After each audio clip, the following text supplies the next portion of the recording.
गुरु परंपरा योग संस्थान में आपका स्वागत है। हम लोग पातंजल योग दर्शन विभूतिपाद पढ़ रहे हैं। विभूतिपाद में जो लास्ट क्लास हमारी हुई थी उसको थोड़ा सा एक दो सूत्र पीछे जा करके हम लोग रिवाइज कर लेते हैं। 44 नंबर के सूत्र में हम लोगों ने देखा था कि पंच महाभूत पर कैसे संयम किया जाता है, धारणा ध्यान समाधि किया जाता है। तो पंच महाभूत के लिए ही शब्द का इस्तेमाल आया, जो उस पर विजय प्राप्त करते हैं, उस पर सिद्धि करते हैं, तो उसको भूत जय कहा गया था, जिसमें स्थूल स्वरूप, सूक्ष्म अन्वय और अर्थत्व पर संयम करने से हमें भूत जय की सिद्धि होती है। अर्थवत्व पर संयम करने से भूत जय की सिद्धि होती है। और हमने देखा था जब भूत जय की सिद्धि हो जाती है, यानी पांचों महाभूत पर आप विजय प्राप्त कर लेते हो, तो उसके बाद तीन चीजें कही गई थी। हम लोगों ने 45वें सूत्र में पढ़ा था, अणिमा आदि अष्ट सिद्धियां मिल जाती हैं, काय संपत्ति की प्राप्ति होती है और भूतों के धर्म बाधा नहीं बनते हैं। ये तीन चीजें इंपॉर्टेंट थी। काय संपत्ति फिर हम लोगों ने देख लिया था व्यास भाष्य के मुताबिक। पहले तो अष्ट सिद्धि देखा था, फिर हम लोगों ने काय संपत्ति देखा था कि शरीर, काय मतलब शरीर, उसकी चार संपत्तियां किसके बारे में बात की गई है। यहाँ तक 46वें नंबर तक हम लोगों ने देखा था, जिसमें चार चीजें आई थी, रूप, लावण्य, बल और वज्र। इसको काय संपत्ति कहा गया है। इसके बाद हम आते हैं 46 नंबर के सूत्र पर। 46 नंबर में क्या कहा गया है? भूत जय की बात हुई, अब यहाँ इंद्रिय जय की चर्चा होगी। जानबूझ करके उसको हमने भूत जय को एक बार रिवाइज किया, क्योंकि भूत जय के बाद इंद्रिय जय की चर्चा है 47 में। इसीलिए 47 में कहा गया है, ग्रहण स्वरूप स्मिता अन्वय अर्थवत्व संयमाद इंद्रिय जय। इसमें भी कितने शब्द आ गए? ग्रहण, स्वरूप, अस्मिता, अन्वय, अर्थ। इन पर जब संयम करते हैं, धारणा ध्यान समाधि करते हैं, तो इंद्रिय जय की सिद्धि होती है। यानी कि ये जो शब्द दिए गए, ग्रहण, स्वरूप, स्मिता आदि, ये इंद्रिय से इसका संबंध जोड़ करके पहले इसका अर्थ समझते हैं, फिर उस पर संयम करेंगे तो क्या होता है। ये जो पांच रूप बताए गए इंद्रिय के, पहला है पांच रूप में। इंद्रिय के पांच रूप से तात्पर्य, इंद्रिय के पांच, देखिए कैसे कैटेगरी उसकी बांटी गई है, उसके क्वालिटी के हिसाब से कहा गया। ग्रहण, ग्रहण मतलब होता है किसी चीज को हम जब ग्रहण करते हैं, उसको देखते हैं या उसको हम ले रहे होते हैं अपने अंदर, चाहे सूक्ष्म चाहे स्थूल। तो ग्रहण का मतलब है इंद्रिय, आंख है तो आंख का है देखना, तो देख करके देखना ग्रहण हो गया। कान का है सुनना, तो सुनना जो है वो ग्रहण हो गया। एक सेकंड।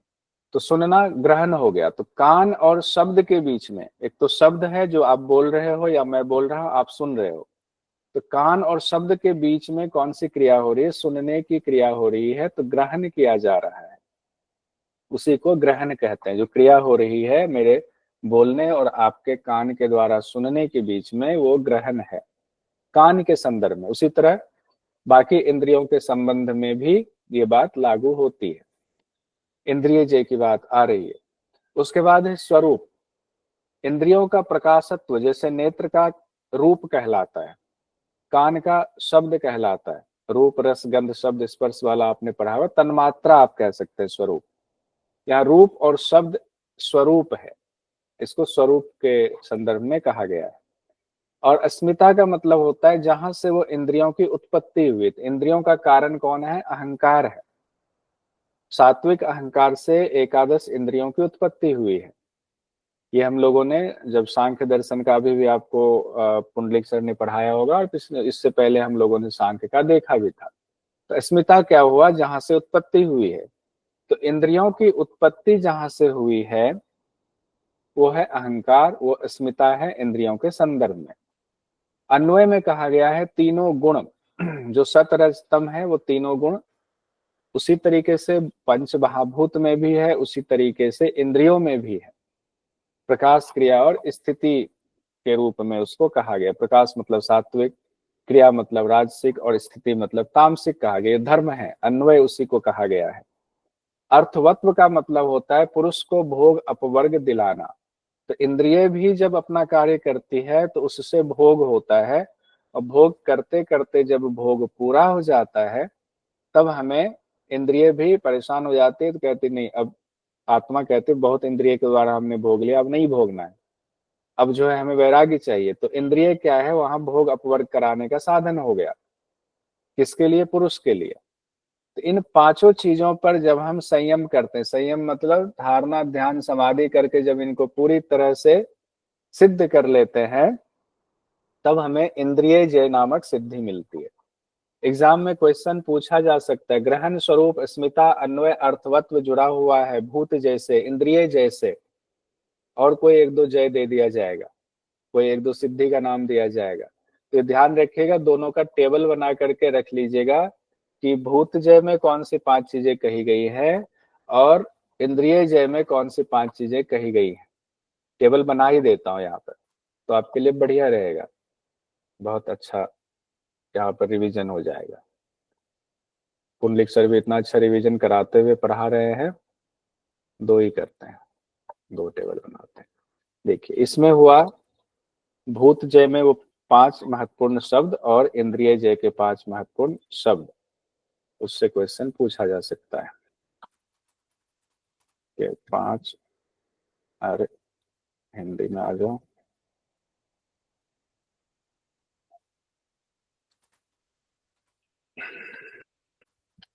भूत जय के पांच महत्वपूर्ण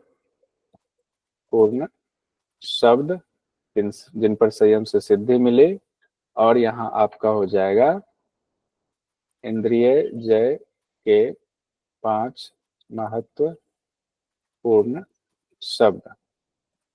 भूत जय के पांच महत्वपूर्ण शब्द, इंद्रिय जय के पांच महत्वपूर्ण शब्द। बताइए भूत जय के पांच महत्वपूर्ण शब्द आप लोग बताइए। स्थूल, स्वरूप, सूक्ष्म, अन्वय और अर्थवत्व। फिर से बताइए। स्थूल, एक सेकंड,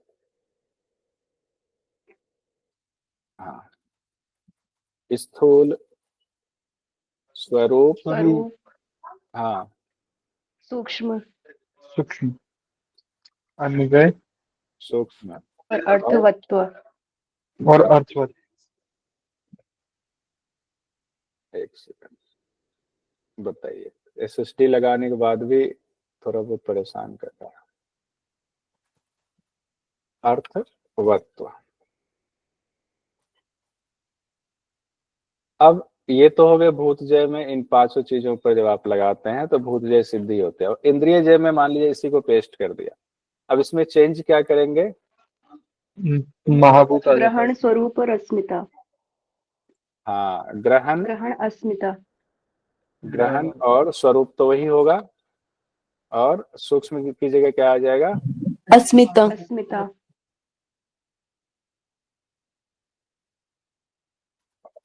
अस्मिता, ठीक है। तो ये आप भी टेबल बना करके इसको याद कर लीजिए, क्योंकि एग्जाम में ये पूछा जा सकता है। हमें उसी तरीके से तैयारी करनी है जिस तरीके से एग्जाम में पूछा जाता है। अब कहा गया है कि जब आपको, वहां कहा गया था जब आपको भूत जय होता है तो तीन चीजें कही गई थी। एक, अनिमा आदि सिद्धियां, काय संपत और भूतों के धर्म बाधा नहीं बनते। अब यहाँ पर कहा गया है कि अगर इंद्रिय जय हुआ तो क्या होगा? 48वें नंबर के सूत्र में महर्षि पतंजलि कहते हैं, ततो मनोज वित्वम विकरण भाव प्रधान जयस्य। यहाँ भी तीन चीजें कही गई है। ततो, तब जब इंद्रिय जय की सिद्धि हो जाती है तब मनोज वित्वम विकरण भाव और प्रधान जयस्य, ये तीन स्थिति आपको प्राप्त होती है। तो तीन शब्द है, ततो मनोज वित्वम विकरण भाव प्रधान जयस्य। तो उस इंद्रिय जय सिद्धि से पहले तो मनोज वित्वम होता है, यानी शरीर की गति मन के सदृश हो जाती है। विकरण भाव का तात्पर्य होता है शरीर के बिना भी विषयों के अनुभव करने की शक्ति आ जाती है। और प्रधान जय से होता है कि प्रकृति पर अधिकार हो जाता है, कि प्रकृति, अभी हम प्रकृति के परवश हैं।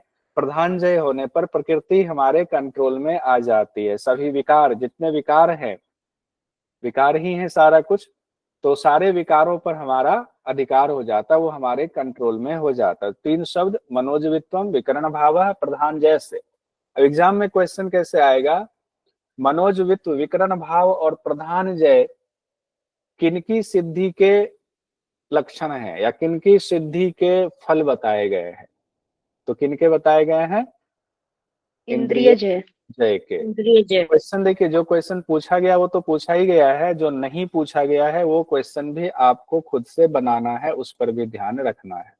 और इसी तीनों को, जो इंद्रिय जय के जो 3 आपको फल बताए गए हैं, मनोजवित्त, विकर्ण भाव, प्रधान जय, व्यास भाष्य में इन तीनों सिद्धि को मधु प्रतीका कहा गया। बस एक लाइन में नीचे लिख लीजिए, मधु प्रतीका जोड़ लीजिएगा, इसको इंद्रिय जय के द्वारा प्राप्त सिद्धि को मधु प्रतीका व्यास भाष्य में कहा गया है, योग दर्शन में व्याख्या में कहा गया है। 49वें नंबर का अब कहा गया है, सत्व पुरुष अन्यता ख्याति मात्र सर्वभाव अधिष्ठातृत्वम सर्वज्ञातृत्वम च। अब जब योगी को ज्ञान हो जाता है, इतना ज्ञान हो जाता है जो ऊपर हम लोगों ने पढ़ा कि प्रकृति पर भी उसका अधिकार हो जाता है, इंद्रिय तो सूक्ष्म है, तो सूक्ष्म तक वहां तक आपने अधिकार प्राप्त कर लिया, तब आपकी बुद्धि बिल्कुल साफ हो जाती। कहते हैं सत्व पुरुष अन्यता, बुद्धि में सत्व का मतलब यहाँ कहा गया प्रकृति के लिए इस्तेमाल किया गया, बुद्धि के लिए इस्तेमाल किया गया, लेकिन इसके दूसरे भी अर्थ हैं जो व्यास भाष्य में भी कहा गया है कि सत्व का अर्थ है आपकी बुद्धि रज और तम से एकदम दबी होती है और सात्विक भाव का प्रकाश बढ़ जाता है। ऐसी बुद्धि जिसमें सत्व ही सत्व होता है, रज और तम पूरी तरह से आप दबा चुके होते हो, तो ऐसी बुद्धि और पुरुष यानी प्रकृति और पुरुष का भाव आपको वहां पर अलग अलग ज्ञान हो जाता। अभी तक हमें आपको सिर्फ शाब्दिक ज्ञान है कि प्रकृति अलग है, पुरुष अलग है, और लेकिन जब इस स्थिति तक हम पहुंचते हैं जहां हमारी इंद्रिय जय की स्थिति होती है, तब हमें प्रकृति पुरुष यानी बुद्धि शब्द सत्व के लिए इस्तेमाल किया गया, बुद्धि और पुरुष का अलग अलग ज्ञान हो जाता है। जब बुद्धि और पुरुष का अलग अलग ज्ञान हो जाता है, हमें हो जाता है, तब कहा गया है, तब क्या होता है, तो सर्वभाव अधिष्ठातृत्वम होता है, यानी सभी भावों पर विजय प्राप्त हो जाता है। अभी हमारे आपके भाव कई बार क्या होते हैं कि अगर मान लीजिए कि कोई चीज की प्राप्ति हम करना चाह रहे थे, नहीं हुई, तो हम इतने दुखी हो जाते हैं। और कोई चीज किसी के प्रति चाहत इतनी बढ़ जाती है कि लगता है प्राप्त नहीं होगा तो प्राण हंत लेंगे, कोई कार है, बाइक है, लड़की है, लड़का है, कोई परिवार है, माता पिता है, बेटे का पुत्र के प्रति, ये सारे भाव होते हैं, संख्य भाव हैं।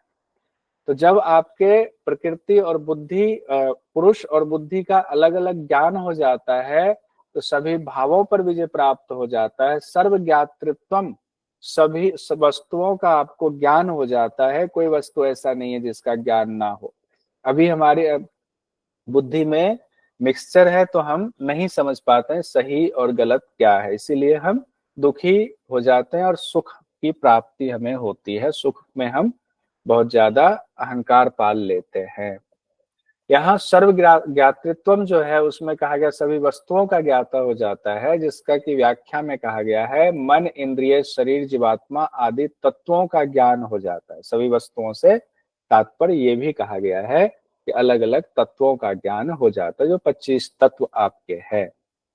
अब ये इंपॉर्टेंट यहाँ पर हमने नोट में लिखा हुआ जानबूझ करके, जो ये कहा गया है कि जब बुद्धि और पुरुष का अलग अलग ज्ञान होगा तो सर्वभाव अधिष्ठातृत्वम और सर्व ज्ञातृत्वम जो होगा, इन दोनों के लिए एक शब्द का इस्तेमाल व्यास भाष्य में किया गया है, जिसको विशोका नामक सिद्धि बताया गया है।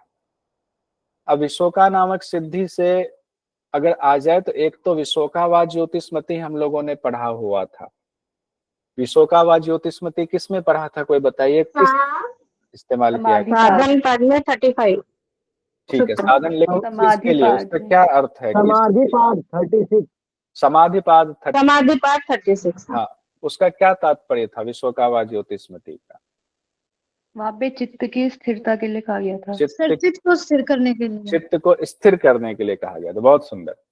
अब वहां चित्त को स्थिर करने के लिए कहा गया था, एक विशोका शब्द वहां डायरेक्ट आया था, दूसरा विशोका शब्द यहाँ पर व्यास भाष्य की व्याख्या में आया है, जिसमें इंद्रिय जय के बाद कहा गया है पुरुष बुद्धि का अलग अलग भेद होता है, तब जो है सभी भावों पर विजय प्राप्त कर लेते हैं, सभी चीजों का ज्ञान हो जाता है। ये विशोका नामक सिद्धि इसको कहा गया है, ये कहीं नोट कर लीजिएगा।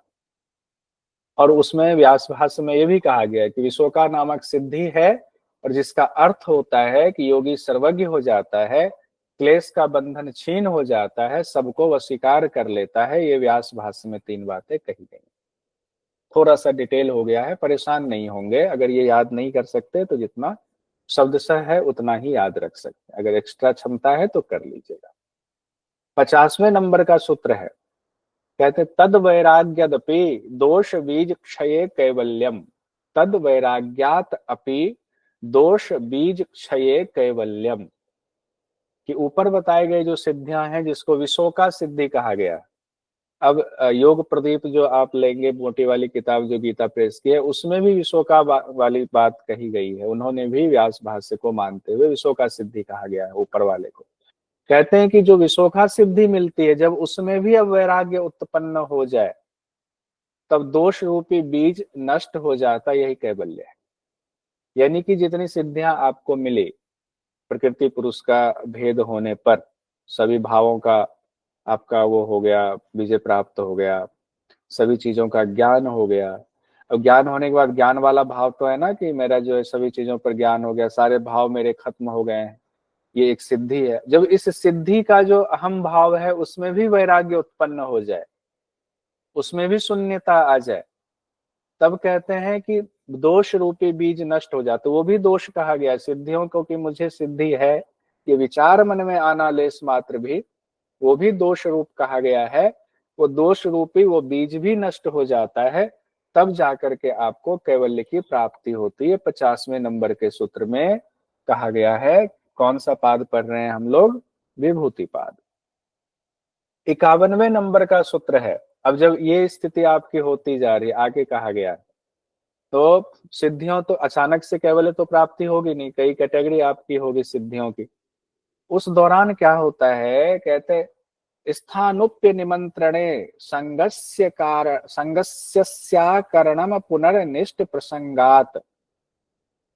स्थानीय उपनिमंत्रणे संग स्मय अकरणम पुनः अनिष्ट प्रसंगात। यानी कि स्थानुप्य निमंत्रणे का यहाँ तात्पर्य वैसे तो शाब्दिक अर्थ होता है जो ऊंची अवस्था में है, यानी कि कोई बहुत बड़े मंत्री हैं, राजा हैं, ऐसे ऐसे बड़े पदों पे बैठे हुए लोग हैं, वो जब आपको निमंत्रण देते हैं। लेकिन व्यास भाष्य में वो शब्द तो कहा ही गया, उसके बाद में और नीचे व्याख्या करते हुए कहा गया है कि मान लीजिए देवता लोग भी अगर आपको बुलाते हैं, लोकपाल देवता लोग भी अगर आपको निमंत्रण देते हैं, तो संगस्य अकारणम, उनके संग में राग ना करें, उनमें अहंकार ना करें। उन्होंने बुलाया, देवता लोगों ने, व्यास भाष्य में लिखा हुआ है, देवता आपको बुलाएंगे, कहेंगे देखिए ये स्वर्ग है, यहाँ अप्सराएं हैं, ये स्त्री है इतनी सुंदर, ये कल्प वृक्ष है, ये चीज है, इसको भोगिए। तो आपको वहां पर उनको साफ साफ मना कर देना है, उसमें संग नहीं हो जाना है कि हम भोगने लग गए, नहीं तो विश्वामित्र वाली स्थिति होगी। तो संगस्य अकारणम, उनके संग में राग नहीं करना है। पुनर्निष्ट प्रसंगात, कहते हैं कि अगर आपने राग कर लिया तब क्या होगा, आपका अनिष्ट तय है। यानी कि आपने राग किया तो जो योग में इतनी साधना करके वहां तक पहुंचे, उस रास्ते से आप भटक जाएंगे। यानी आपके भटकने का मार्ग वहीं से खुल जाएगा, जैसे आपने राग किया, भोग किया, खुल जाएगा। अब सिंपल एक अर्थ में कहें तो उच्च स्थान प्राप्त व्यक्तियों के निमंत्रण पर आसक्ति या अभिमान नहीं करना चाहिए, और अगर आपने कर लिया तो क्या होगा, आपका अनिष्ट तय है। क्वेश्चन देखते हैं, फिर इसको और डिटेल में थोड़ा सा और जानेंगे। जून 2019 में सवाल पूछा गया कि नीचे एक अभिकथन, दूसरा तर्क है। अभिकथन है समाधि प्राप्ति में सिद्धियां विघ्न है। तर्क है देवताओं के आमंत्रण पर भी योगी को साधना छोड़कर भोगों की ओर आसक्त नहीं होना चाहिए। उपर्युक्त दोनों कथनों के संदर्भ में निम्नलिखित में से सही विकल्प चुनिए। ए और आर दोनों सही है, आर ए की सही व्याख्या है, ए और आर दोनों सही है, परंतु आर ए की सही व्याख्या नहीं है। कौन सा होगा बताइए जल्दी से। ए और फर्स्ट ऑप्शन ए और दो दोनों सही है। ए आर फर्स्ट दोनों ऑप्शन सही है और आर ए की सही व्याख्या भी है, गलत व्याख्या नहीं है। एक क्वेश्चन देखिए, नवंबर 2020 में पूछा गया, समाधि अभिकथन नयावे, समाधि में विभूतियों को विघ्न बताया गया है और व्युत्थान में सिद्धियां कहा गया है। लोकपाल देवताओं के आमंत्रण पर उसमें ना तो राग करना चाहिए ना अभिमान, क्योंकि ऐसा करने से पुनः अनिष्ट की संभावना होती है। अब एक सूत्र दूसरी जगह से लिया, एक सूत्र बाद का लिया हुआ है, तो बैक टू बैक सूत्र नहीं है, लेकिन दोनों चीजें मैच कर रही हैं। तो इसमें भी कहा गया है कि नीचे दिए गए विकल्पों में से सही विकल्प का चयन कीजिए। ए और आर दोनों सही है, आर ए की सही है, यहाँ भी ये बात फर्स्ट ऑप्शन सही होगा। यहाँ भी फर्स्ट ऑप्शन। बहुत अच्छा, यहाँ भी फर्स्ट ऑप्शन सही होगा। आगे दिसंबर 2023 में कहा गया है, अभिकथन और कारण है कि योग सूत्र के अनुसार योग की उन्नत अवस्था में लोकपाल देवताओं के आमंत्रण पर आसक्त नहीं होना चाहिए। कितनी बार रिपीट हो रहा है क्वेश्चन देखिए। देवताओं के आमंत्रण स्वीकार करने पर पुनः अनिष्ट की संभावना निर्मित होती है। ए आर दोनों सही है, आर ए की सही व्याख्या है, बताइए। फर्स्ट ऑप्शन फर्स्ट ऑप्शन ही होगा, आर ए की सही व्याख्या, यहाँ भी सही व्याख्या, कुछ भी गलत नहीं है। ऐसा नहीं है, जो सूत्र में लिखा है वही बात लिखी गई है, अलग कुछ नहीं है, इसलिए सोच विचार मत कीजिए। अब जो ये आपने 51वां सूत्र पढ़ा उसके क्वेश्चन देखे, उसमें व्यास भाष्य में थोड़ा सा ना और विस्तार से बताया गया है, तो मुझे लगा कि इसको आपको बताना चाहिए, क्या पता कल को, क्योंकि क्वेश्चन पूछने का स्टैंडर्ड बढ़ता जा रहा है।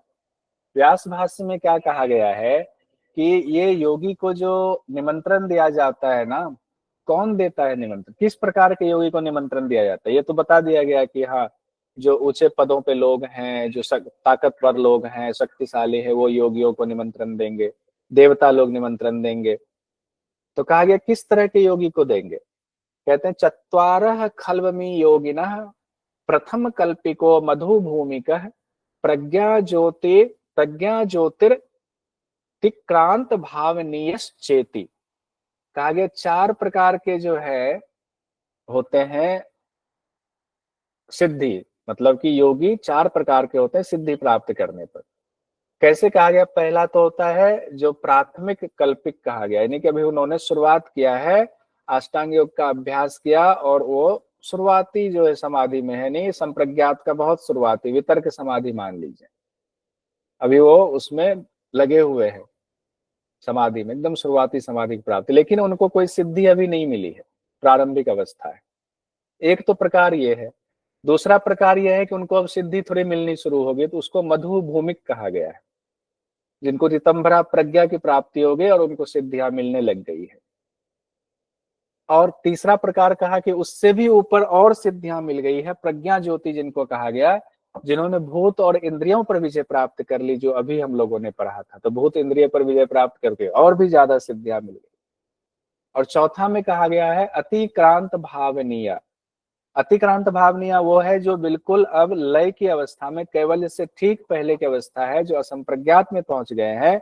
अब चित्त को जो है कारण में लीन करना है, यानी कि सत रज तम को, उनको अब तीनों गुणों को जो है लय करना बस बाकी रह गया है, और कोई प्रयोजन नहीं है जीवन का, 4 हो गया। तो अब किनको निमंत्रण देते हैं देवता लोग, प्रथम वाले को देंगे नहीं, क्योंकि प्रथम वाला जो है अभी उस अवस्था में पहुंचा नहीं है कि देवता लोग इनको निमंत्रण देंगे। दूसरा वाला जो है मधु भूमिक कहते हैं, इसको निमंत्रण देते हैं जनरली, कि ये नया नया सिद्धि मिला हुआ है, इनके भटकने के चांस होते हैं। तो मधु भूमिक वाले को देवता लोग निमंत्रण देते हैं, इनको बुलाते हैं। अब जब ये जाएं तो ये सावधान रहें कि हमें भोग में नहीं फंसना है, आसक्त नहीं होना है, हो गए तो आपका अनिष्ट तय है। अब हम लोग आते हैं 52वें नंबर के सूत्र में, विभूतिपाद पढ़ रहे हैं, 55 सूत्र है विभूतिपाद में। 52वें नंबर का सूत्र कहा गया है क्षण तत्क्रमयोः संयमाद विवेकजम ज्ञानम। विवेक ज्ञान कहा गया है कि कैसे प्राप्त हो रहा है, किसमें संयम करेंगे विवेक। एक तो विवेक ज्ञान प्राप्त हो रहा था, कहां पर, कैसे विवेक ज्ञान प्राप्त हो रहा था बताइए,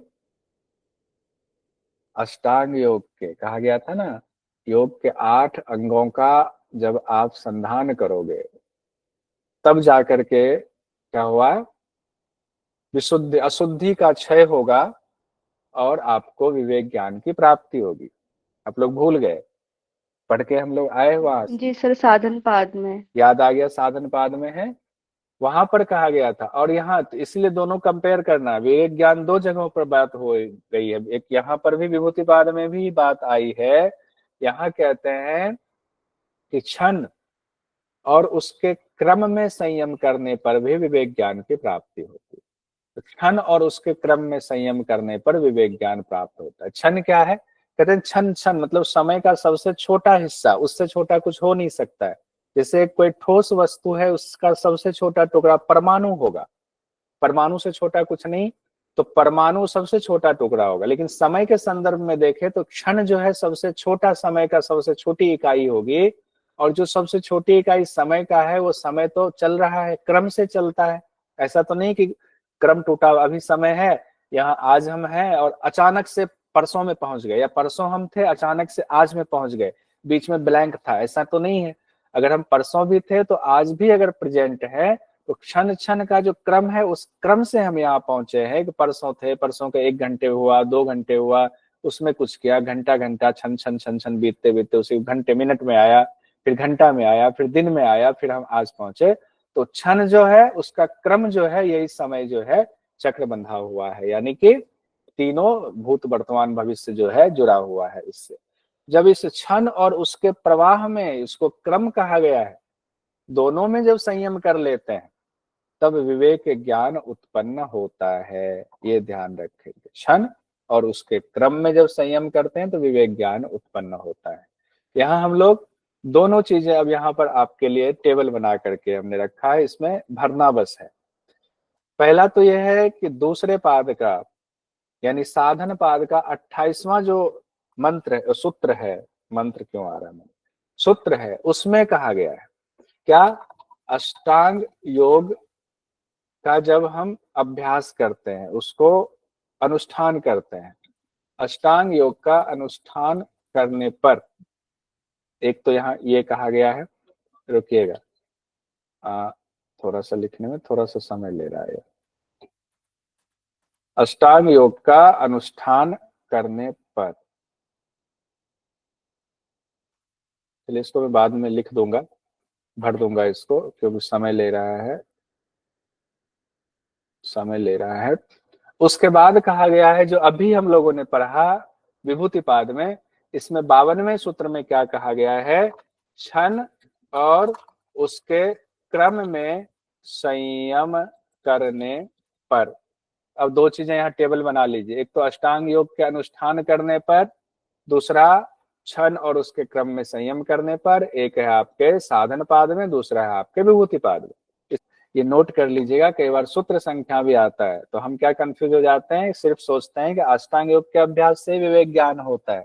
तो ऐसा नहीं, दो जगहों पर कहा गया, परीक्षा की दृष्टि से महत्वपूर्ण है। अब सवाल है कि जब आपको विवेक ज्ञान हो गया तो विवेक ज्ञान के आने से क्या होगा। अब देखिए ये 53वें नंबर का लंबी व्याख्या इसकी होगी, ध्यान रखिएगा इसको, लेकिन समझना पूरा है। कहते हैं 53वें नंबर के सूत्र में, जाति लक्षण देशे अन्यता अनवच्छेदात तुल्ययोः ततः प्रतिपत्ति है। यानी जाति लक्षण और देश के भेद से जो मिला हुआ था, जिसको अब तक हम अलग अलग करना हमारे लिए मुश्किल था, अब वो विवेक ज्ञान के द्वारा साफ साफ नजर आने लगा है। अब कहेंगे इसका क्या अर्थ है, तो अर्थ भी समझेंगे, बहुत आसान शब्दों में समझ लेंगे। पहले जाति लक्षण देश समझ लेते हैं और उनका मिला हुआ का क्या तात्पर्य है।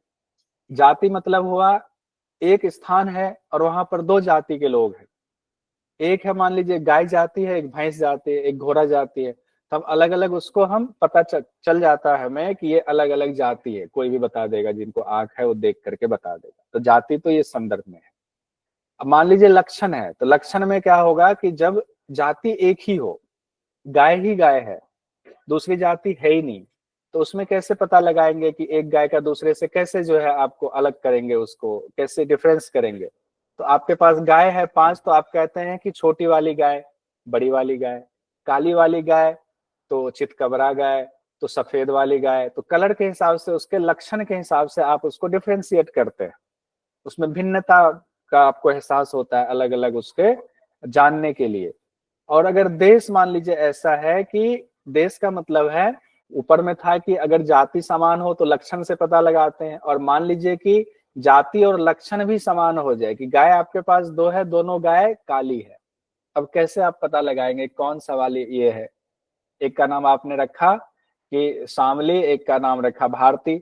अब भारती को शामली कह रहे हैं, शामली को भारती कह रहे हैं। सामान्य स्थिति में यही होता है, अगर दोनों का सब कुछ मिलता जुलता है, लक्षण मिलता जुलता है, हाइट मिलती जुलती है, चेहरा वेहरा सब मिलता जुलता है, कलर मिलता जुलता है, तो कहा गया देश में अगर वो गाय दो जगहों पर है, एक दिल्ली में है, एक मुंबई में है, तब तो आप कह देंगे दिल्ली वाली काली गाय, मुंबई वाली काली गाय, आपने भेद कर दिया। लेकिन अगर मान लीजिए, ये भेद कैसे किया? क्योंकि आपको जाति लक्षण देश सामान्य बुद्धि से आपने भेद कर दिया। लेकिन मान लीजिए आपको भेद पता चल गया और आपको कहा अब आंख बंद कीजिए, आपने आंख बंद किया और दोनों काली गाय को, दिल्ली वाली मुंबई वाली को ला करके आपको दिल्ली में ही आपके सामने खड़ा कर दिया, और आपको ये नहीं बताया कि इसमें से दिल्ली से कौन सी लाई गई है, मुंबई से कौन सी लाई गई, दोनों खड़ा कर दिया। आप सामान्य आदमी, हम आप नहीं बता पाएंगे कि ये दिल्ली वाली काली गाय है कि मुंबई वाली काली गाय है। लेकिन जो विवेक ज्ञान वाला होगा उसका इतना संयम हो जाता है, इतना जो है बुद्धि स्पष्ट हो जाती है कि वो तुरंत बता देगा कि ये दिल्ली वाली गाय है, जबकि लक्षण समान है, जाति समान है, अब देश भी समान हो गया, तब भी वो बता देगा कि ये मुंबई से लाई गई है, ये दिल्ली से लाई गई है। उसको व्यास भाष्य में बड़ा सुंदर उदाहरण देकर समझाया गया है। पहले तो व्यास भाष्य में भी गाय और घोड़ी का उदाहरण दिया गया है, बाद में व्यास भाष्य में इसी को उदाहरण दिया गया आंवला के रूप में। कहा गया कि मान लीजिए दो आंवला है, दोनों एक ही समान है, अलग अलग प्रदेश का आंवला है, लेकिन दिखने में बिल्कुल हूबहू एक जैसा है। अब दूसरा आंवला दूसरी जगह, पहला आंवला पहली जगह, तो एक आदमी बोल देगा अच्छा वहां जो हमने आंवला देखा था वो रामपुर में था, ये जो आंवला देख रहे हैं ये सोनपुर में है। लेकिन मान लीजिए दोनों आंवला को ला करके रख दिया एक जगह, मिला दिया, ऐसे मिला दिया, आंख ऐसे ऐसे कर दिया, सामान्य आदमी को देगा, बोलेगा अब बताओ कौन सा सोनपुर वाला है, कौन सा रामपुर वाला है? सामान्य आदमी बोलेगा अब कैसे पता चलेगा? लेकिन अगर आपको विवेक ज्ञान वाला साधक आप हैं, आपने विवेक ज्ञान आपको प्राप्त हो गया है, तब क्या होगा कि आसानी से आप उसका भेद बता देंगे। विवेक ज्ञान वाला जो योगी होगा, जो साधक होगा, उसका आराम से बता देगा कि ये वाला जो आंवला है ये रामपुर वाला आंवला है और ये वाला आंवला सोनपुर वाला आंवला है। तो ये इसका बताया गया, इतना अच्छा समझाया गया है। हाँ नेहा जी बताएं। सर इसमें नीर क्षीर विवेक भी शामिल होगा क्या? क्या नीर क्षीर विवेक होता है ना, जैसे दूध में से पानी को अलग करने की क्षमता वाला जो विवेक होता है, वो भी इसमें उदाहरण आएगा क्या? नहीं, वो उदाहरण इसमें नहीं दिया गया है, वो उदाहरण नहीं दिया गया। दूध पानी तो मिक्स कर दिया तो बुद्धि हो गई, तो उसमें ये हम कह सकते हैं दूध पानी मिला दिया तो सामान्य आदमी को पता नहीं चलता कि दूध में पानी मिला है कि नहीं मिला है, लेकिन योगी देख के बता देगा कि दूध में पानी, क्योंकि उसको सही का ज्ञान है। यहाँ ये वाला उदाहरण दिया गया है, ठीक है। वो कह सकते हैं बुद्धि इतनी विवेक ज्ञान हो गया तो अब उसको तो सब कुछ पता चल जाएगा, उससे कुछ छिपा हुआ नहीं रहेगा। ऊपर कहा गया था ना सभी वस्तुओं का ज्ञान हो जाता है, तो उदाहरण कहीं भी अपने हिसाब से जोड़ सकते हैं, ठीक है। अब हम लोग आते हैं 54वें नंबर के सूत्र पर। 54वें नंबर के सूत्र में कहा गया कि विवेक ज्ञान का लक्षण क्या है, विवेक ज्ञान का कैसा लक्षण होता है। अभी तो हमने विवेक ज्ञान का देखा कि उससे क्या होता है और लक्षण क्या है और क्या क्या होता है। कहते हैं तारकम सर्व विषयम सर्वथा विषयम क्रमम चेति विवेकजम ज्ञानम। यानी तारकम पहले कहा गया है, भव सागर से तारने वाला होता है, यानी विवेक ज्ञान की विशेषता बताई जा रही है। विवेक ज्ञान क्या होता है? भव सागर से तारने वाला होता है। क्यों? क्योंकि अभी का हमें विवेक नहीं है, हमें किस बात पे खुश होना है, किस बात पे नाराज होना है, कौन सी बात हमारे लिए भला है, कौन सा अच्छा। हम इसीलिए कई बार गलत कदम भी उठा लेते हैं। लेकिन जब विवेक ज्ञान होगा तो हमें गलत कदम उनसे उठेगा ही नहीं, ना सुख में सुखी होंगे ना दुख में दुखी होंगे। तो भव सागर से तारने वाला ज्ञान हो गया। सर्व विषयम मतलब सभी विषयों का ज्ञान हो जाता है, सबको जानने वाला ज्ञान हो जाता है। सर्वथा विषयम में कहा कि हर काल में ज्ञान हो जाता है, सब प्रकार से, भूत में, वर्तमान में, भविष्य में। सर्वथा विषयम, हर काल में उसका ज्ञान हो जाता है कि पहले क्या स्थिति थी, अभी क्या स्थिति है और बाद में क्या स्थिति होने वाला है, उसका भी ज्ञान हो जाता है। अक्रमम का कहा गया बिना क्रम से जानने वाला होता है। क्रम से मतलब हुआ, क्रमम का पहले जान लेते हैं फिर अक्रमम समझ में आएगा।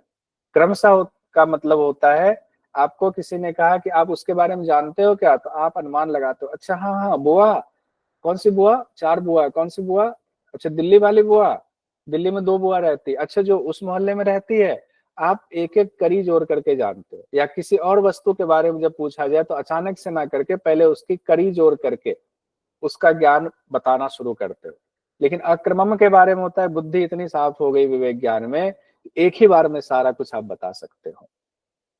जैसे इसका एक उदाहरण दिया जाता है कि आपको एक को सिद्धि मुझे मिली, एक को सिद्धि नेहा जी को मिली। मुझे कहा गया है कि एक स्टूडेंट आए, मान लीजिए कि कोई अमित जी आए, उन्होंने कहा मेरी कलम खो गई है, कौशल जी आप पता कीजिए। मेरी सिद्धि थोड़ी कम वाली है, मैं ध्यान लगा के देखूंगा कि पहले पूछूंगा कहाँ खोया, कहा दिल्ली में, फिर मैं दिल्ली का ध्यान लगाऊंगा, फिर होगा दिलसाद गार्डन में है, किस मोहल्ले में है, किस हाउस नंबर में है, धीरे धीरे धीरे धीरे क्रम से आकर के बताऊंगा कि यहाँ पर है। नेहा जी को इतनी सिद्धि मिली हुई है, ऐसा विवेक ज्ञान हो गया कि उन्होंने, अमित जी ने कहा नेहा जी मेरी कलम खो गई बता दो, कि हाँ हाँ वहां पे, वहां उस जगह एग्जैक्ट है, उनको क्रम से आने की जरूरत नहीं, एग्जैक्ट बता देंगे तुरंत।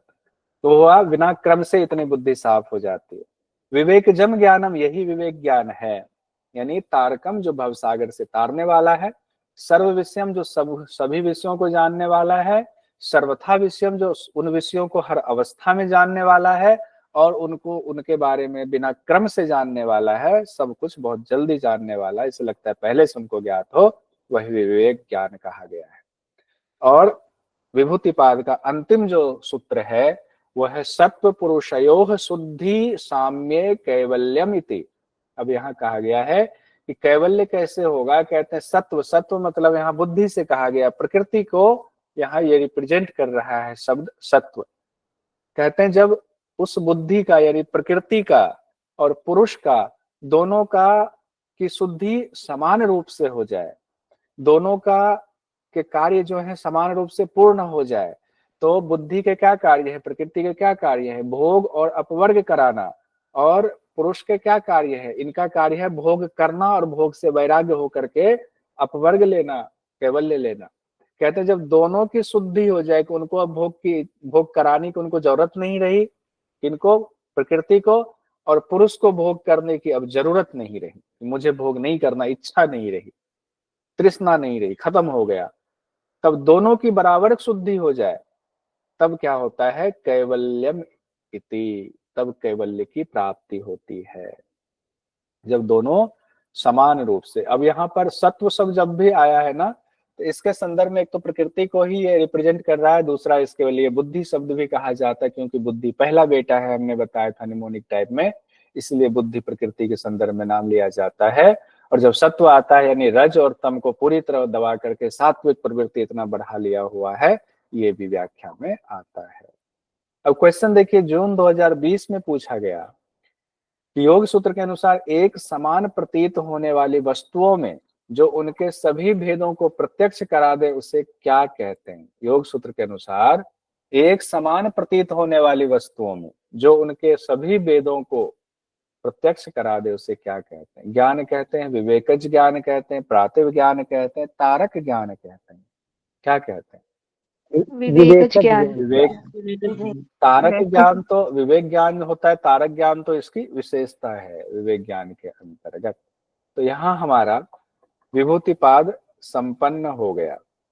अब हमारा ज्यादा कुछ नहीं बचा है, सिर्फ 34 सूत्र बचे हैं कैवल्यपाद के। तो मैं उम्मीद करता हूँ 34 सूत्र 3 दिन में कोशिश करेंगे एक हो जाए, 3 दिन कैवल्यपाद में लग जाएगा और 2 दिन इसके एमसीक्यू पीवाईक्यू दोनों में लगेगा। पीवाईक्यू बहुत सारा तो हो गया, जो बचा है वो पीवाईक्यू कर लेंगे, एमसीक्यू कर लेंगे। तो 2 दिन, तो 5 दिन आपके पास है, 17, 3 20, 2 22 तारीख। अगला हम लोग ले लेते हैं किसमें, योग दर्शन का ही ले लेते हैं। 22 तो क्या हो गया, तारीख संडे है, अगला संडे आपका हो गया 23 तारीख को संडे है ना, बहुत बढ़िया। 22 तक कंप्लीट। 23 को योग दर्शन का ऑनलाइन टेस्ट, मैं मैसेज डाल दूंगा। 23 को ऑनलाइन टेस्ट होगा योग दर्शन का, और फिर आपको तब तक सारा कंप्लीट हो जाएगा। और उसके बाद मैं संडे को ही ऑनलाइन टेस्ट आप देना, इधर मैं जो है पैकिंग करूंगा, सारी किताबों का छप कर आ जाएगा, और मंडे को आप लोगों को भेजूंगा। तब तक पढ़ेंगे, और जिनका नजदीक है उनको पहले, जिनका दूर है उनको धीरे धीरे किताबें मिलनी शुरू हो जाएंगी।